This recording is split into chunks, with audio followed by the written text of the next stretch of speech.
कांग्रेस की मनमोहन सरकार 2010 में आपके लिए और आपके बच्चों के लिए एक पॉलिसी लेकर आई थी। पॉलिसी का नाम है नो डिटेंशन पॉलिसी। ये पॉलिसी कहती है कि जो छोटी उम्र के बच्चे हैं, 6 साल से लेकर 14 साल की उम्र के बच्चे जो पहली से 8वीं क्लास में होते हैं, उनको फेल ना किया जाए। अगर कोई बच्चा किसी सब्जेक्ट में कमज़ोर भी है, कोई मैथ्स में होगा, कोई साइंस में होगा, कोई किसी लैंग्वेज में होगा, तो उनको एक दो सब्जेक्ट्स की वजह से अपनी ही क्लास में दोबारा से पढ़ना पड़े, उसके बजाय अच्छा है कि उनको आगे की क्लास में बढ़ा दिया जाए। क्योंकि सारे के सारे बच्चे सारे सब्जेक्ट्स में बहुत अच्छा ही करेंगे ज़रूरी नहीं है। जैसे कोई आर्ट्स में अच्छा होता है, कोई साइंस में अच्छा होता है, कोई लैंग्वेज में अच्छा होता है, कोई किसी और चीज़ में अच्छा होता है। तो सारे बच्चों से ये उम्मीद करना कि वो सारे सब्जेक्ट्स में बहुत अच्छा ही परफॉर्म करेंगे और तभी उनको पास किया जाएगा, ये पागलपन हो सकता है। तो केंद्र की जो कांग्रेस की मनमोहन सरकार थी, उसने यही आइडिया यूज करके या यही फिलॉसफी को आधार बना के ये पॉलिसी बनाई थी, नो डिटेंशन पॉलिसी, कि किसी भी बच्चे को अपनी क्लास में डिटेन ना किया जाए, उसको आगे प्रमोट कर दिया जाए। लेकिन अब मोदी सरकार ने इस पॉलिसी को स्क्रैप कर दिया है और इसके स्क्रैप हो जाने से बच्चे अब फेल होने लगेंगे। लेकिन और भी दूसरे कई सारे इम्पैक्ट्स हैं, वो क्या हैं और वो कैसे और किस हद तक हमको इम्पैक्ट करेंगे, लेट्स हैव अ लुक। तो सबसे पहले तो मैं आपको बता दूं, जैसे आपको बताया ही मैंने, कि इस पॉलिसी के हट जाने से, इस पॉलिसी के स्क्रैप हो जाने से आपके जो बच्चे हैं पहली से 8वीं क्लास के, वो अब फेल हो सकते हैं।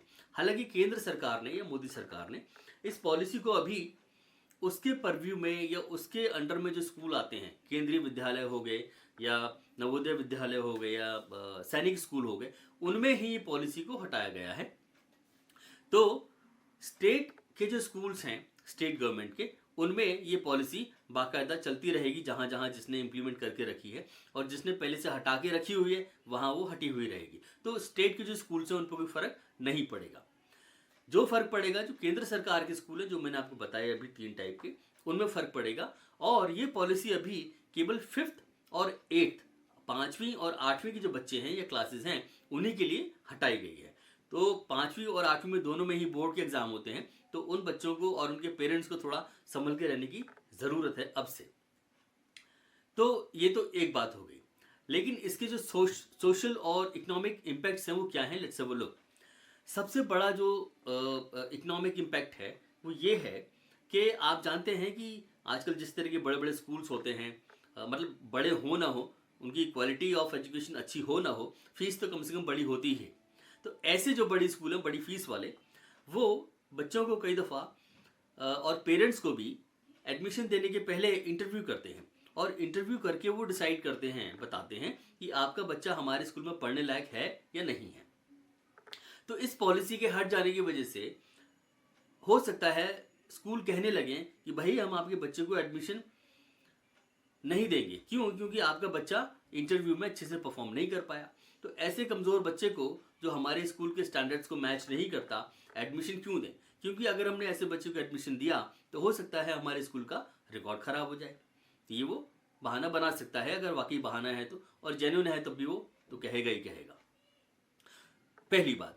दूसरी बात, स्कूल अपने बच्चों को इसी बात को लेके ये कह सकते हैं कि भैया ट्यूशन ले लो हमारे पास, क्योंकि आप इस वाले सब्जेक्ट में कमज़ोर हो। कोई मैथ्स में कमज़ोर है तो उसको बोलेगा कि मैथ्स का ट्यूशन ले लो। कोई इंग्लिश में कमज़ोर है तो उसको बोलेगा इंग्लिश में ट्यूशन ले लो। क्योंकि आप देखो हमारे यहाँ 70-70, 75-75 लाख लाख रुपए की ट्यूशन स्कूल की फ़ीस होती है, इससे भी ज़्यादा भी होती हैं। उसके बाद भी बच्चों को ट्यूशन जाना ही पड़ता है। तो जब आज की तारीख में बच्चे जब फेल नहीं हो रहे थे, तब भी उनको ट्यूशन जाना पड़ रहा था, और जब ये पॉलिसी स्क्रैप कर दी जाएगी तब क्या हाल होगा उसका अंदाजा आप लगा सकते हैं। नंबर 2। नंबर 3, बात ऐसी है कि ये जो पॉलिसी है, एक्चुअली हमारा जो एजुकेशन का जो सब्जेक्ट है या डिसिप्लिन है या ये जो फील्ड है, वो कॉन्करेंट लिस्ट में आता है। जैसे कि क्या बोलेंगे, डिफेंस जो है वो केंद्र सरकार का मामला है ना। देश की बाहरी आक्रांताओं से, लड़ाकों से सुरक्षा करना केंद्र सरकार का दायित्व है, जिम्मेदारी है। और वैसे ही बहुत सारे काम ऐसे हैं जो केवल स्टेट की जिम्मेदारी होते हैं। लेकिन एजुकेशन एक ऐसा चीज़ है जो केंद्र और राज्य सरकार, दोनों की जिम्मेदारी है या दोनों के ही कार्य क्षेत्र में आता है, जुरिस्डिक्शन में आता है।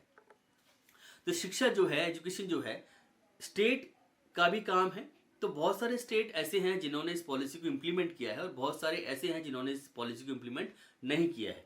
कुछ एक साउथ के हैं जिन्होंने नहीं किया है, सॉरी, जिन्होंने करके रखा है पहले से, उनके यहाँ नो डिटेंशन पॉलिसी जो है इम्प्लीमेंट करके रखी है। महाराष्ट्र में भी है, एमपी में नहीं है, यूपी में अभी भी है।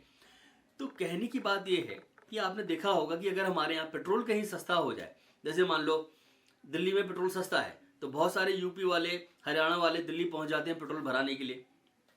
तो जो हरियाणा और यूपी की जो स्टेट्स हैं उनको रेवेन्यू का नुकसान होता है। वैसे ही ये पॉलिसी जब स्क्रैप कर दी गई है तो कुछ स्टेट्स में जिनने इस पॉलिसी को हटा दिया है वहाँ बच्चे फेल होने लगेंगे, और जहाँ पे ये पॉलिसी चालू है अभी भी वहाँ पे पास होते रहेंगे। तो पेरेंट्स को जब ये लगेगा कि यार मैं यूपी में रहता हूँ और वहाँ पे ये पॉलिसी हटा दी है, फॉर एग्जांपल यूपी में पॉलिसी हटा दी सरकार ने और बच्चे फेल, उस पेरेंट्स को लगता है कि बच्चा फेल हो सकता है मेरा 5वीं में या 8वीं में, तो क्यों ना मैं इसे दूसरे स्टेट में एडमिशन दिला दूं, कहीं वहाँ पास हो जाएगा।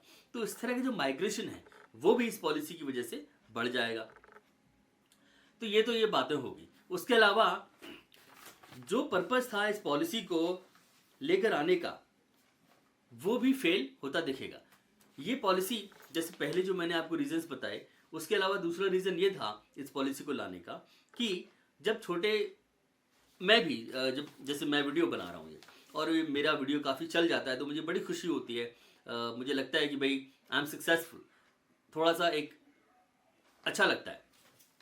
वैसे ही बच्चे जब सक्सेसफुल होते हैं तो उन्हें अच्छा लगता है, और जब फेल होते हैं तो ऑब्वियसली बुरा लगेगा।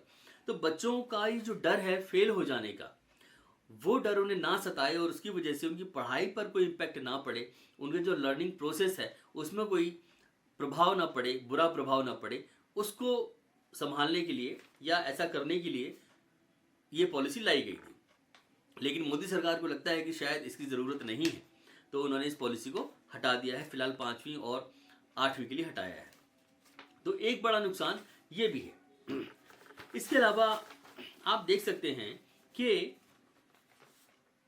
सप्लीमेंट्री एग्जाम का, हालांकि एक चीज़ मैं बता दूं आपको कि ये पॉलिसी उन्होंने हटाई ज़रूर है 5वीं और 8वीं से, लेकिन सप्लीमेंट्री एग्जाम का प्रोविजन अभी भी है कि अगर बच्चा फाइनल एग्जाम में फेल हो जाता है तो सप्लीमेंट्री एग्जाम देके पास हो सकता है। लेकिन अगर वो सप्लीमेंट्री एग्जाम में पास नहीं हुआ तो फिर उसे उसी क्लास में पढ़ना पड़ेगा। जो 5वीं में फेल हो गया सप्लीमेंट्री एग्जाम के बाद भी वो 5वीं में पढ़ेगा, जो 8वीं में फेल हो गया सप्लीमेंट्री के बाद भी वो 8वीं में ही पढ़ेगा। तो ये एक परेशान करने वाली बात है। तो ये ओवरऑल इम्पैक्ट है इस पॉलिसी का, जो अब से उन पेरेंट्स को और बच्चों को परेशान करेगा जो केंद्र सरकार के स्कूलों में पढ़ते हैं और जहां पर ये पॉलिसी इम्प्लीमेंटेशन से हटा दी गई है, स्क्रैप कर दी गई है। So I hope you like the video. आपको इन्फॉर्मेशन अच्छी लगी होगी, कुछ इजाफा हुआ होगा आपकी जानकारी में। और अगर आपको इन्फॉर्मेशन और ये वीडियो पसंद आया है तो you may please consider to subscribe to the channel of mine. Thank you so much, bye bye.